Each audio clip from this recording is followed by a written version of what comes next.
Hello everyone, and welcome to our third live session. This time we do our live session in the format of Ask the Expert. And my name is Anna Kapusta. I'm from the Social Entrepreneurship Academy, and I'm here with my colleague Dominik Domnik, who is our CFO. And we do have a very special guest today, Hedda Pahlson-Moller. Welcome to the show. And we will start the discussion on the topics of impact investing and gender lens investing in a few moments.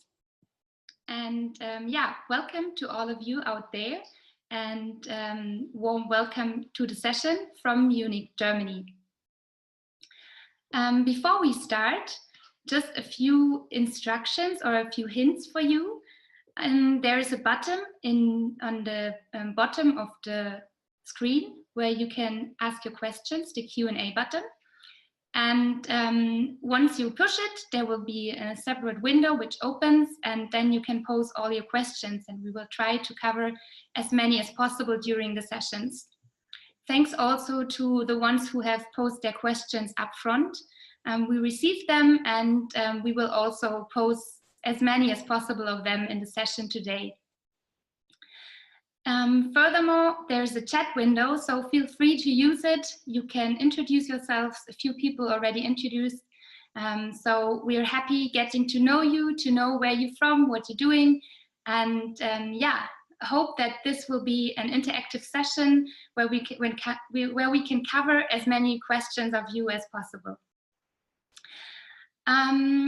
First of all, I wanted to tell you quickly what we do at the Social Entrepreneurship Academy. We are based in Munich, and we are a network organization of Munich's universities. And we do qualification programs for students, but also for social entrepreneurs and for professionals. And they all have one thing in common. They want to change the world for the better, and they want to tackle the problems that really matter. And this is where we come in. We offer qualification programs for these people and want to support them in getting active. We do this here in Munich, in Germany, but also in Europe, and we have international programs as well. But to reach as many people as possible, we started a massive open online course, the MOOC, which is called Enabling Entrepreneurs to Shape a Better World. So this is our try to spread the tools of social entrepreneurship worldwide. And this is where Hedda comes into play, because Hedda is one of our best ranked speakers in the online course. So Dominik, you've known Hedda for quite some time. Maybe you can introduce us to Hedda. Well, hello. Yes, from my side, Dominik here. I've met Hedda at actually my very first impact and finance conference I ever went to in Dublin several years ago, and she struck me as one of the most holistic experts in the field, and she probably has a very remarkable profile, being the CEO of Time and professor and multi-serial entrepreneur, investor, and everything that is really important to understand the field and to really make a difference. So thank you for being online with us, Hedda. Hello. Hi, Dominik. And why don't you kick us off with some thoughts you have about impact investing and telling us our story, how you came into that field. Sure. Well, first of all, thank you for such a kind introduction. I'm not sure it's as deserving on being holistic around impact investing is difficult because there's so many exciting things happening, but I'm very passionate about it. And I think that's what we probably have in common. And I remember doing the first MOOC that we did was on fundraising for social entrepreneurs. And this last one we did on what is impact, which is it's a heck of a question. And I did it with my colleague Cecile, who's here in the corner. For those that you saw the MOOC, remember that one? Okay, so a couple of words on my story, which I think is an interesting precursor for discussing impact investing and gender lens investing, which were the two topics that I was asked to address today. And this is my story. I spent a lot of time in an academic setting, teaching and lecturing academic and data and statistics and theory. But I'm going to get a little bit personal with you guys today, and begin by explaining that I am a Swedish Canadian, which means that I have Swedish parents born in Canada, and I grew up in the US. And then I left the US a good 20 plus years ago because I wanted to save the world. I'm sure so many people who watch the MOOC are familiar with that sense that, like, you want to go do something, you want to have an impact, and you want to help people. And I went off to India to an NGO and had an incredible experience, put a perspective on the world that I'd never had before. So if I fast forward, because I have this previous life of NGO and development bank and living in India and Japan and a half a dozen other countries, but if we fast forward to early 2000, which is where this story that links us here is I started my first business, an IT recruitment business. And I loved it. I loved the freedom and the challenge and the grit of building a business. And I continued to build and grow and exit businesses until I got better at actually investing in others, which I became, before I even knew the term, I was a business angel. I remember discovering the term business angel. I thought, no, that's a nice one on a business card. But I loved helping other entrepreneurs who also had a vision. And the whole point of entrepreneurship is taking a problem and considering it an opportunity.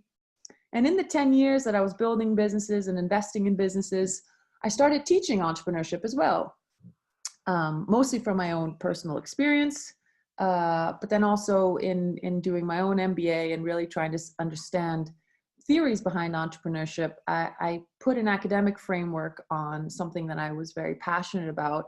And in my academic research, I came across social entrepreneurship and social innovation. And I thought, well, isn't this the entire point of building a business and creating something is true value and actually, addressing societal issue. So from entrepreneurship to business angel to then passionate social entrepreneur and social investor, I started putting that lens of looking at businesses that I was and entrepreneurs that I was supporting to make sure, are they committed to making the world a better place? Are they truly creating something valuable? Are they solving a problem? So a couple of years later, I found some other like-minded individuals who I joined together with to create this organization called Time, which we call an impact catalyst. Right there, this idea that we want to help other people catalyze their business development, their finance activities, wherever they have resources and capital flowing, to make sure that it's going to something meaningful, purpose, and that they understand what we call the impact imperative. It's understanding that we all create positive and negative impact. And that's a ratio that you can continue to improve, but you need to be able to address it and measure it and manage it. So we work with both the business side and the finance side to make sure that capital and resources are moving towards as much positive impact as possible. And that's a little bit about the entrepreneurship to business angel to social entrepreneurship to impact investing and culminating in Time. And have wonderful colleagues that work with me on this and trying to be part of the revolution around the impact imperative. So Dominic, that's a little bit of a background. Before I go into impact investing and gender lens investing, any questions, or should I just jump on over? I think it's fine to jump on over and give us a little bit intro on impact investing, and we will catch up with the questions then thereafter. Okay, fair. So impact investing, I don't think there's anybody who's followed this MOOC or probably is on this call that don't have an understanding about impact investing. What I can say is that the language is very important to create common denominators and and the challenges that I face. And I know one of the questions I got about that is dealing with traditional finance when you explain impact investing. So I'm just going to go through 3 basic components of impact investing. And that is that investing is a for-profit activity. This is not philanthropy. And yet there's a wonderful space called venture philanthropy, which some of you may be familiar with, that I worked a lot in as well, which is a fascinating blend of the venture capital and the philanthropy worlds. But we're going to put that aside right now and focus on this concept of when you have an investment activity, a for-profit investment activity, how do you move into the realm of impact? Because you can get a lot of people saying, well, there's impact in everything. Every investment is impact. And yes, that's true. And if we go back to what I said earlier about the impact imperative, there's positive impact and negative impact. And you really need to understand the difference between the two. When I work in the business angel space, everybody says, yeah, we're all impact investors. We're creating jobs. We are, creating opportunities, but impact investing needs to be intentional. So by design and not by default. It's wonderful if a business that you've created or invested in has some wonderful output and outcomes that change people's lives. But if that's not the intention of your business model, then it's not part of the impact investing scope. The next component is that it needs to be measurable. I mean, if it's an intentional designed approach, you need to be able to actually set those targets and measure across those targets.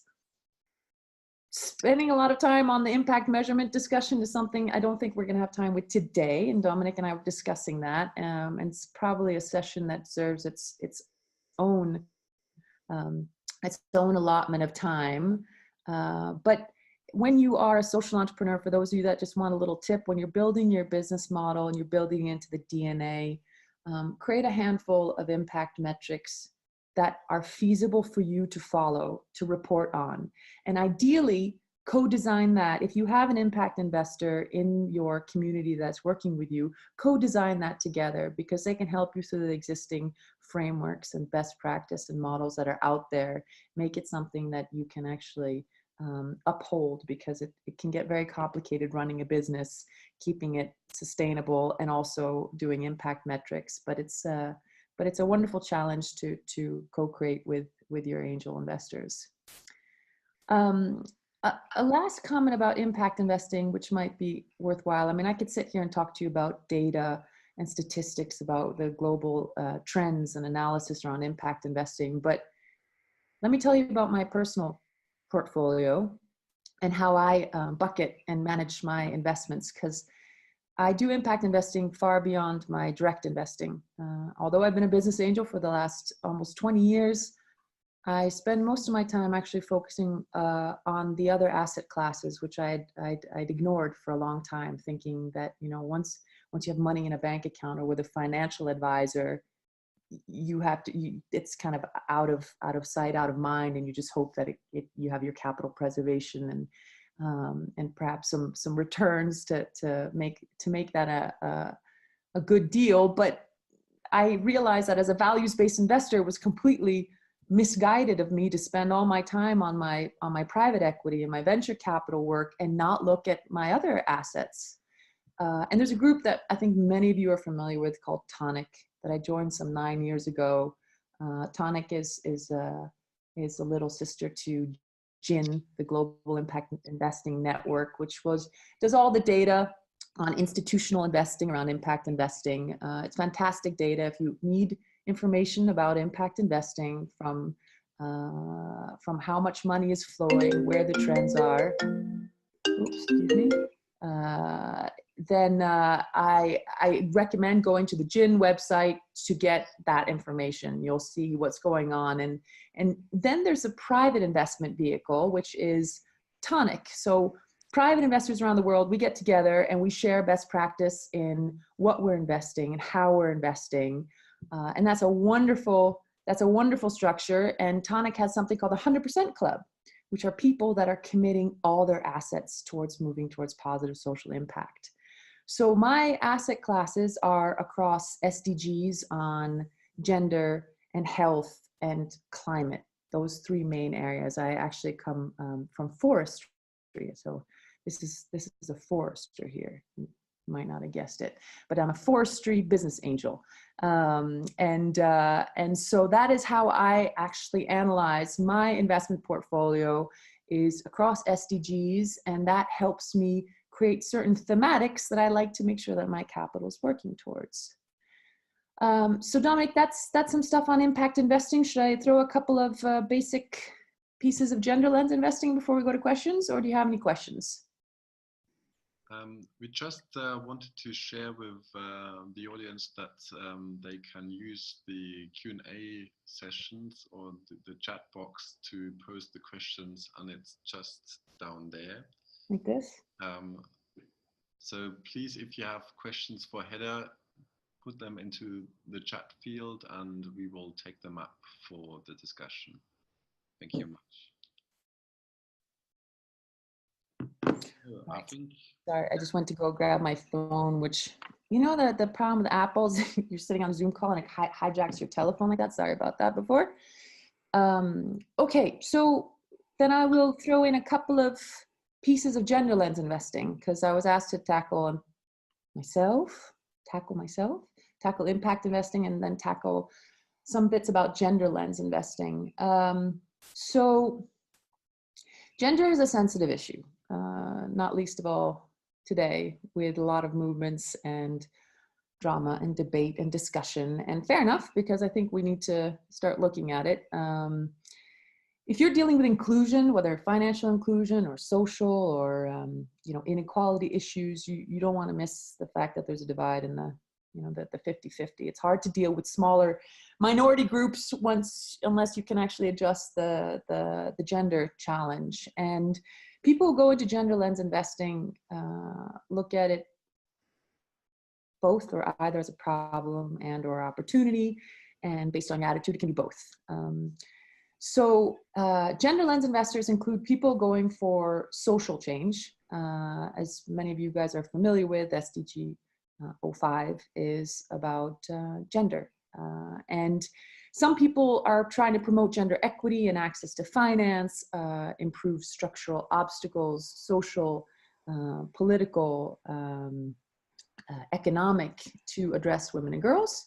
And that's the kind of social drive. But then there's lots of people who do gender lens investing for pure commercial reasons, because they want to capture the outperformance of diverse teams and markets, customers, and address an enormous undervalued asset. The World Bank pointed out that there's a market gap of about $350 billion for women entrepreneurs looking for capital that are not achieving that. So again, if you want to look at it as solving problems and SDGs, or if you want to look at it as an opportunity, people gather together to look at what does it mean to put lenses on that makes you look at a company and an investment in a different way. So there's different types of lenses. Many people are only familiar with this idea of women entrepreneurship and that gap that I mentioned, and people who invest in women leaders. But women leadership can be much broader, and it can go it's not just an entrepreneur, but it goes into the public equity as well, companies that have women on the boards or women in management positions. So women leadership is a familiar lens for most people, but there's also financial inclusion. There's across the value chain. You can be looking at women in the supply chain of organizations, or women in staff, or how products and solutions are being designed for women and girls, because if they're not, you're obviously missing in market share. It can be how women are promoted in advertising. But the point is, all these different lenses, at the end of the day, it's about, are you being gender smart? And many of you who have been following the space probably have come across the name Suzanne Beagle. She's doing some amazing work. She ran the first Gender Smart Summit at the end of last year. We were about 300 people from around the world with, you know, trillions of AUM under management, people looking at how to mobilize capital towards women and girls from, you know, as customers or dealing with societal issues. And there's obviously a lot of interconnectivity between SDG 5 and the other Sustainable Development Goals.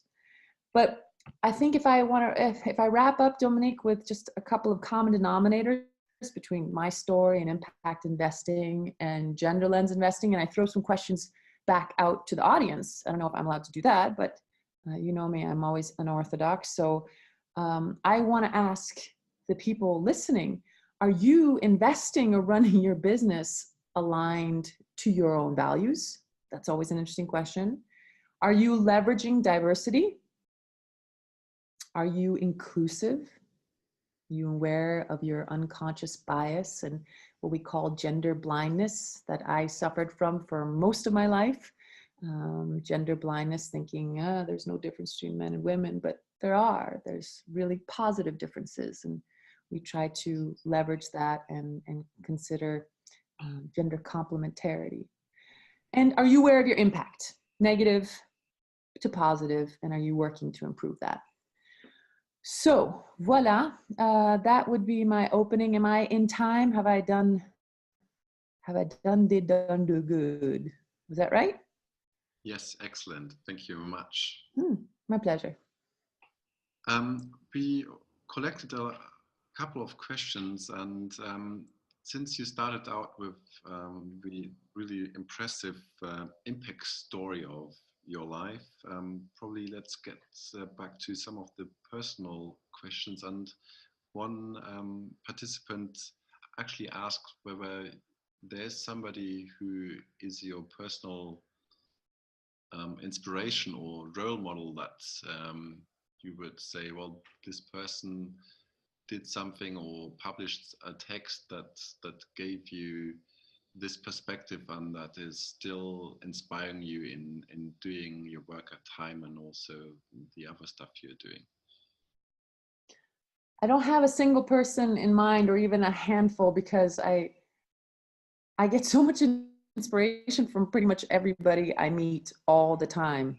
Every conversation I have with people in this space, they're doing something or they have done something that just is so incredible. There's really not a day in the social investment and the social entrepreneurship space that I'm not amazed and want to do more. And it would be almost unfair to begin listing them, because I'm so in awe of the incredible work being done in the space, from the NGOs to the social purpose organizations to the investors. So yeah, unfortunately, I don't have a single person, just really everywhere I look. And if I listen to people's stories from the field, from the entrepreneurship world, everybody has something amazing to share. And that's what I want to connect into and make sure that we, accelerate so that other people get to hear these great stories too. Right, fine. So we have one participant, Susie, who's actually really intrigued by your piece on gender lens. And she is asking, firstly, could you share some more information why gender lens is actually really needed from an empirical perspective? So is there a real difference, and why has this field developed, and where do you see the future? Where's the field going to? Ooh, that's a big old complicated set of questions. So Wharton Business School did a really wonderful project with Suzanne Beagle, as I mentioned earlier, called The Women Effect, which really broke down the components of gender lens investing and the needs. And there's some wonderful studies like SAGE and Project Rose. Project Rose looks at the public equities, Project SAGE at the private equity, on where gender lens investing is going. So I think as I also mentioned in the opening, there's obviously a problem set. People recognize that there's lack of access to capital for women entrepreneurs, that there are considerable structural challenges for women and girls around the world that need to be addressed. That problem set is not going to go away anytime soon. And then, as I said, if you add the opportunity piece of financial return investors looking at how diversity is playing a role, in outperformance, and how capturing markets by being gender smart changes financial investments. There's so much empirical evidence out there. If you ask yourself, why does a bank like UBS create an ETF on gender lens? You will be able to find infinite data from McKinsey to the major consulting firms on where diversity is creating that outperformance edge. World Bank again studies and IFC look at gender inequality and how gender lens investing addresses that. So no shortage of empirical data, no shortage of opportunity and demand for that, as I mentioned, $350 billion gap between what women entrepreneurs are looking for in terms of capital. And if you look at the VC world in the US as a proxy, when only 2% of VC money is going to entrepreneurs, you recognize that we've got an issue with the distribution of capital to women entrepreneurs. And I want to reiterate that gender lens investing is not just women entrepreneurs, and it's not women investors, and it's about gender smart investing, which means looking across your value chain and looking at your staff, looking at the products and solutions if they're designed for women and girls. And quite honestly, in gender smart investing, we discuss impact of boys and men also very much. You need to put that lens on as well. It's about, again, gender smart investing. Voilà.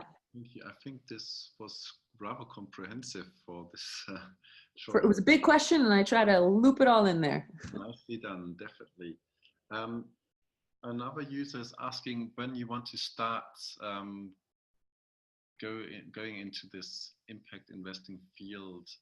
What's the easiest entry into this field, especially perhaps as a private person, but also how can you work in that field? So how to start impact investing?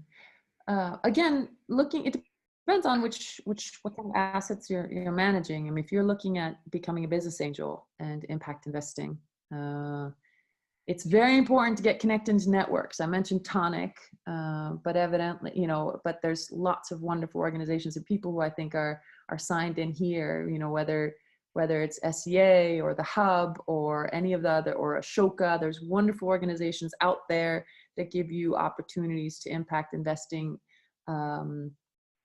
opportunities, but also sharing with other impact investors. And it really helps to connect into them to understand deal flow, due diligence, impact metrics, best practice. So if you want to start doing direct investing, I really recommend that you work with an existing community to start doing that. If you are not direct investing, but you want to move your own assets towards impact, ask your banker. Ask anybody, anywhere you have financial management or advisory. Ask them, where's my pension plan going? Where's my savings account going? Start asking questions. Push your financial institutions to address them. Some of them are years, dinosaurs behind. They have not started working on these issues. Others are, leading the way and have wonderful products and solutions, but sometimes they need the query to let them in, or to let them have that conversation with you.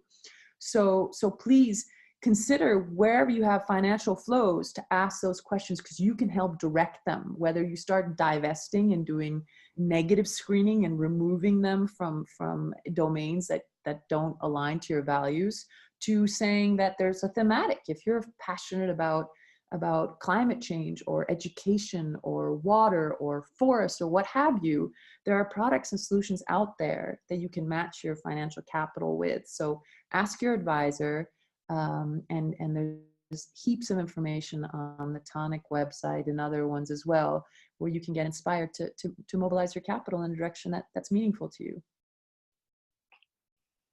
Right, so user Valentina is even going forward or even more into this topic. She asks, what is your advice for setting up an own purpose venture capital fund? Advice for setting up an impact venture capital fund. I'm going to presume that Valentina has experience with setting up funds already, because that's an animal in itself. What I recommend, and I'm not really sure what part of the world you are, but there's wonderful helpful organizations that are working with first-time funds around impact. Here in Luxembourg, we have a climate finance accelerator for first-time funds addressing climate change, where they share best practice and support. There's a European investment fund here in Europe that has the social impact accelerator, the SIA, which provides matching funding for funds that have measurable impact. There's really wonderful products and solutions and best practice out there. So depending on, for me, if somebody comes and say, hey, I'm an impact fund, that doesn't resonate with me without kind of understanding what thematic you have. So I would recommend having some focus. The SDG communication is a simple one, and that helps people align to at least the domain you are in, and try to avoid what we're seeing a lot of, which is this kind of the impact washing, where just for the fun of it, there's whitewashing, the impact washing, the greenwashing for climate, and then this is important on the gender lens side, guys. We call it pink shading. If you pretend like you're friendly towards women and girls, but you're really not, it's pink shading. So check out best practice for funds. Again, as I mentioned on Tonic, you'll find a list of funds that the impact investing community, where 400 and plus people, where we share projects that we really believe in, and model after those. That's probably very wise advice. Thank you much. We have one user who wants to learn a little bit more about your personal impact stories or investing stories. And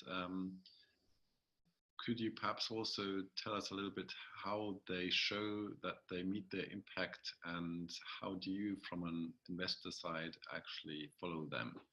Okay. So again, the challenge of impact investing stories is if I'm on the direct side or if my other assets, my hedge funds are really hard. They're not very transparent. But they are at least aligned to my values based on the requirements I have. But let's say I have real assets like my forest, and I go every summer and I interview each tree and I ask them how much CO2, no, just kidding. The trees I'm not so worried about. They are an asset class in themselves, and they're doing what they need to do. And I'm working on the biodiversity kind of solution around forestry.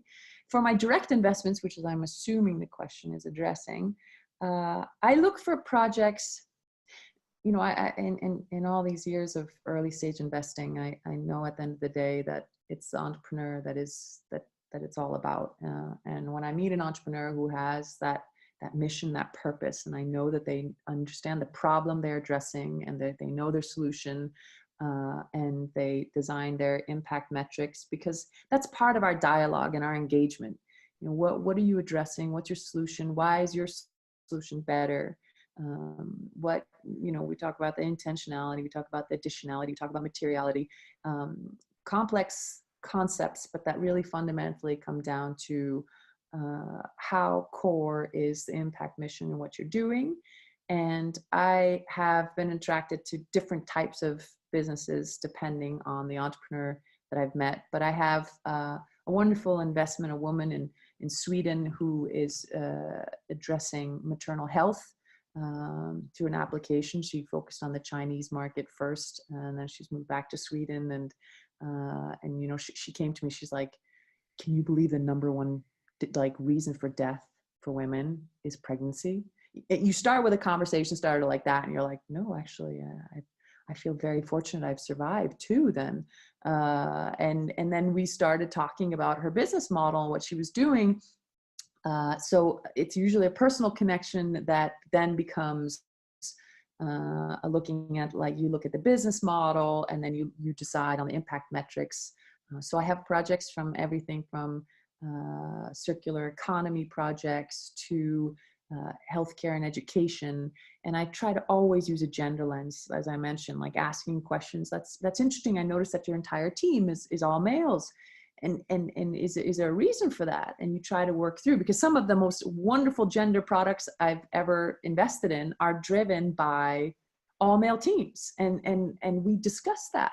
And we have really interesting discussions. But my impact portfolio really develops on the entrepreneurial side based upon the people that I meet and what I see in their eyes in terms of their determination to create positive change. I hope that's a bit of an answer to that question, but it's very much driven by the connections and the people that I'm working with. Nice, thank you very much. So one user is actually interested on the other side of the diet. So how do you actually access an impact investor? So if you are running your own social business and looking for impact investments, where do you start to look? That's funny. I think that entire MOOC still, that first MOOC that we did at SAP Foundation, I still think it's on I think on YouTube, right? You can find it out there, which gives lots of tips on, and the same still goes for, there's, I was on the board of the European Business Angel Network, and we have a team called EBEN Impact there. There's Tonic, there's, through the network around the Hub or SEA or Show, all of these, every single one of these social innovation and social entrepreneurship academies and hubs and have their connected impact investment communities. Impact investing is becoming more, even in the local business angel networks, by the way. Here at LBAN, we have a group of people that are impact investing. It's there's crowdfunding platforms for it. If you can get a hold and get somebody an existing impact investors interest in your project, then they tend to introduce you to their other impact investing friends. So generally in the early stage investment space, try to get a champion who's already in the space, and they generally make a lot of introductions. But to get that first contact, get into any of the social entrepreneurship incubators, accelerators, networks, and they will always have a network of early stage investors around them. Do you agree, Dominic? True. Right. So we are also trying to collect all those people, and especially in the F-Lane acceleration program, we also run these kind of communities, and basically in the startup, but also in the impact world, having the right community is probably one of the most important assets, and also learning from peers is probably a really good way forward, because our people have been through this process before. Right. There's one question where there are some regional differences regarding the gender lens perspective. So are there some markets which are more advanced, and what is your take on that? It's an interesting question. If I think back to end of 2018, when we, 300 people got together for that Gender Smart Investment Summit, and we had 2.5 days together. And what really blew me away actually was, if I look at the leads of gender lens investing, people who've taken this to the next level. Like I was very surprised to find in Asia Pac, remarkably strong in terms of different financial vehicles with gender lenses out there. The Japanese government, Australian government doing a lot of supporting for these efforts. So I was very, very surprised or impressed with the success stories in Asia. And then there's this wonderful woman, Joy Anderson from Criterion, another one of the the big leads of gender lens investing. She's based in the US, and she's working with Australia on developing programs for Southeast Asia and setting their theory of change and for different types of vehicles. So fascinated with that. In the Project Sage research that I mentioned before, which shows you the mapping of private equity activities, you'll find that there's work being done quite a bit in Africa. Gender lens investing has a remarkable impact there. Latin America, Southeast Asia. And then in the public equity space, very impressed with US banks that have designed leadership programs. And in Europe, for those of you that are here, look up LEAP, L-E-A-P, an organization in Amsterdam that does some amazing research on the public equity space on gender. And the banks go to LEAP and say, and how to, you know, build their ETFs and other financial products around those. So gender lens investing, Project Sage, as I mentioned, is a really nice research to see where the trends are and where the funds are developing. We see a lot of first-time, second-time funds, but I think we're going to see a remarkable growth in gender lens investing, from public equities to private equity, and just watch the space and start looking at your own gender lens, like how you are investing or consuming, you know, even with products. Like, take a look and say, I wonder how women were treated in the supply chain here, and then be gender smart.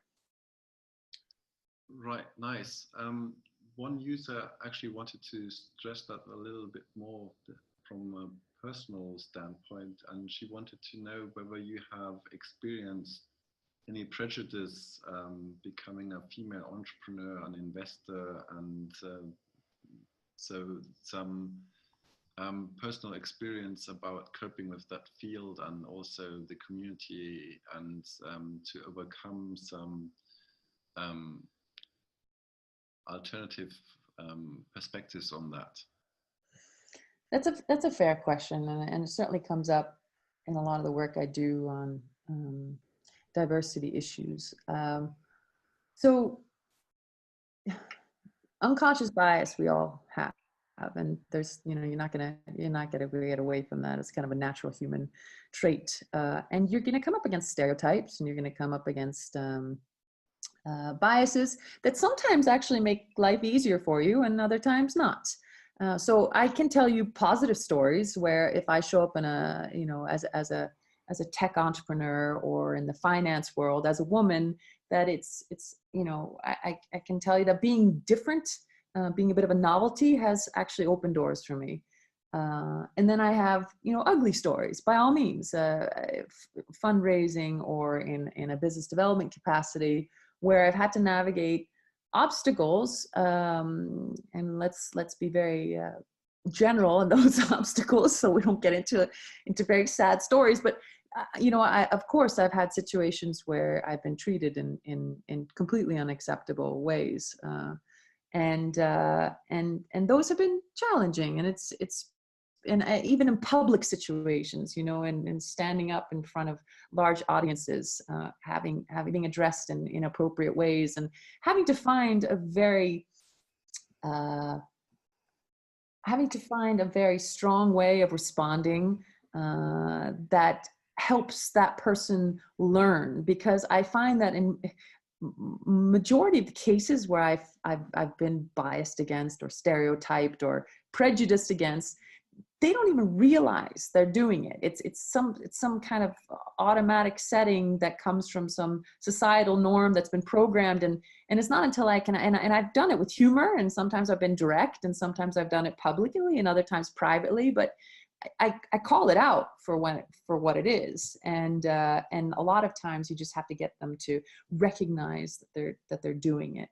And if my own personal story, I'm telling you, I was gender blind for so long, thinking that, you know, being Swedish, everything is gender neutral, and men and women are everybody can do the same thing, so therefore I shouldn't even consider if it's a woman or a male. But I was not looking at the positive side, and I probably was also very influenced by my own unconscious biases regarding men and women as my bankers or lawyers or anything else.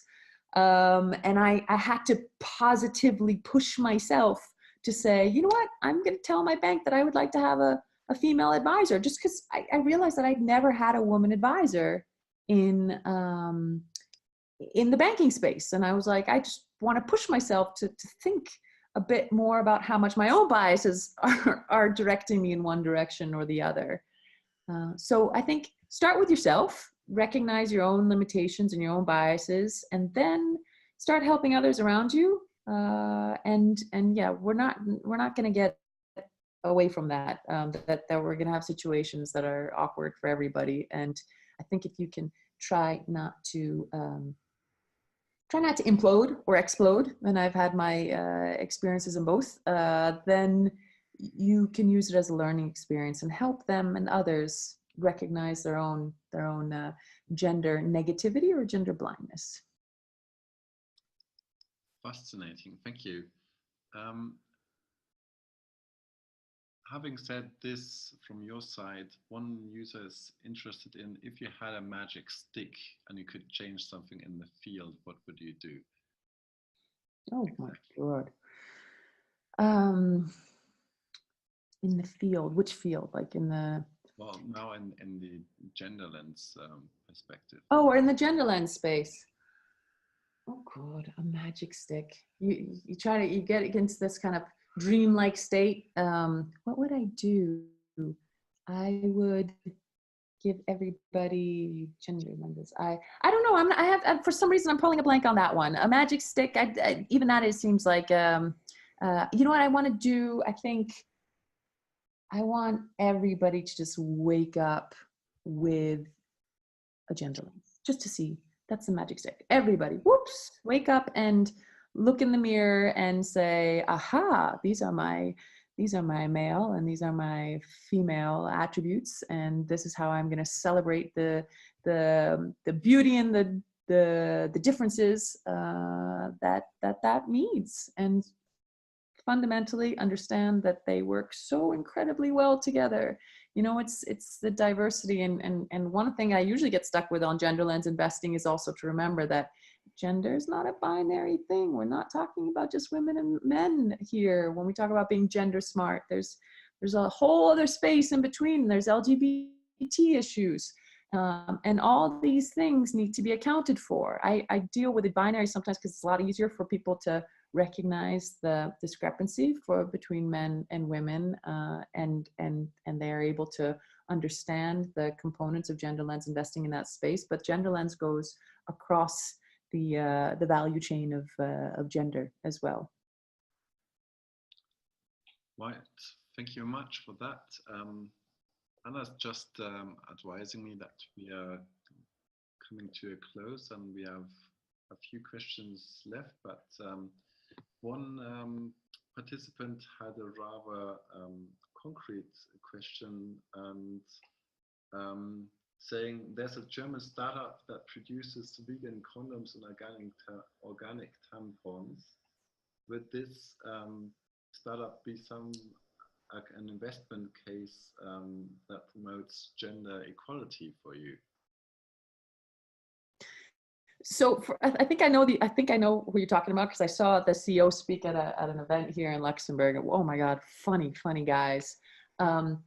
So it's like my impact lens. I can have my view of what is impact, and same thing with the gender lens. I would ask them to be able to express what their gender lens is. If they can say, these are my objectives regarding impact to women and men, and this is how I'm going to measure it, then by all means. I think when, this moment you get near the topic of sexuality, it's a fascinating topic and very much intrinsic to the gender discussion, just like menstruation and reproductive health. So that's an area that I'm extremely interested in. And one of my, I that question earlier about role models, like if I have to throw out another name, it's Ruth Shaber.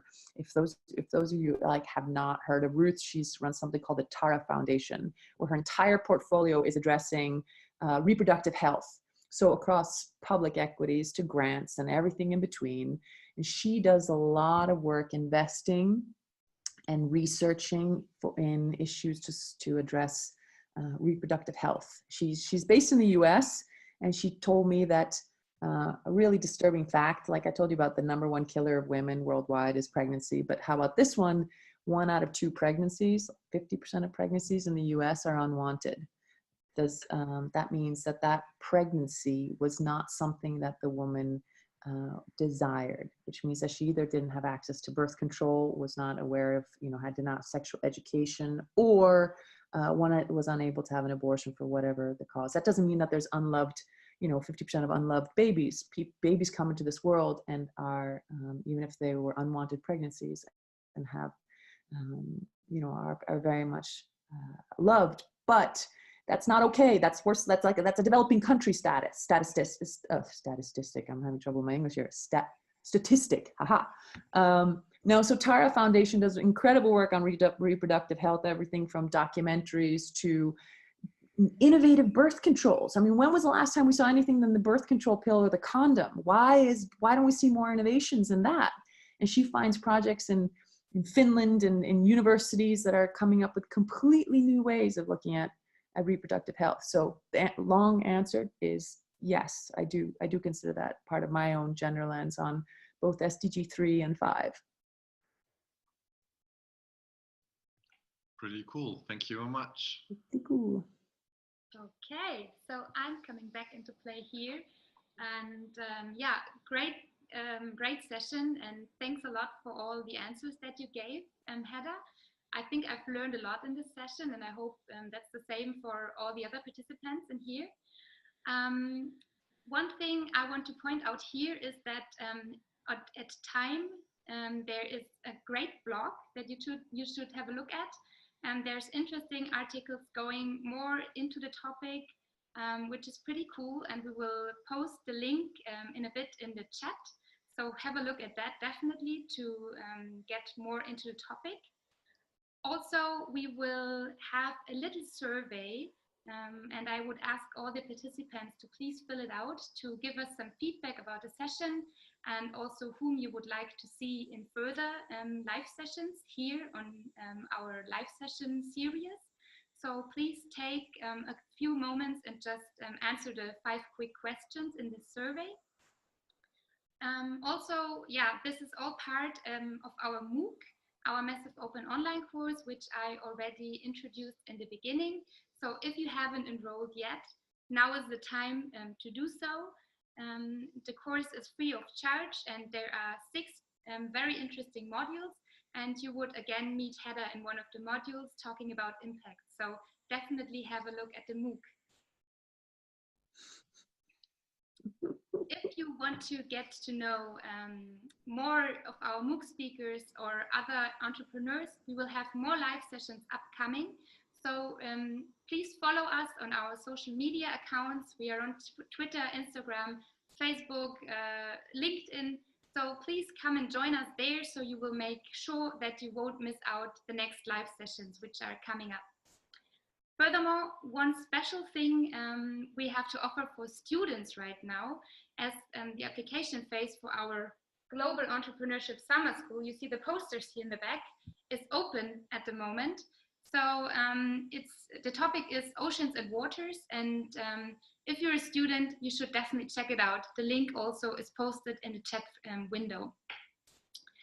That's all from our side for now. And I would thank everyone for being in here.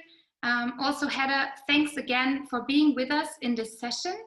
And I would like to hand over the word to you one more time, Hedda, to give us one last thought about the discussion in this last minute that we have left for now.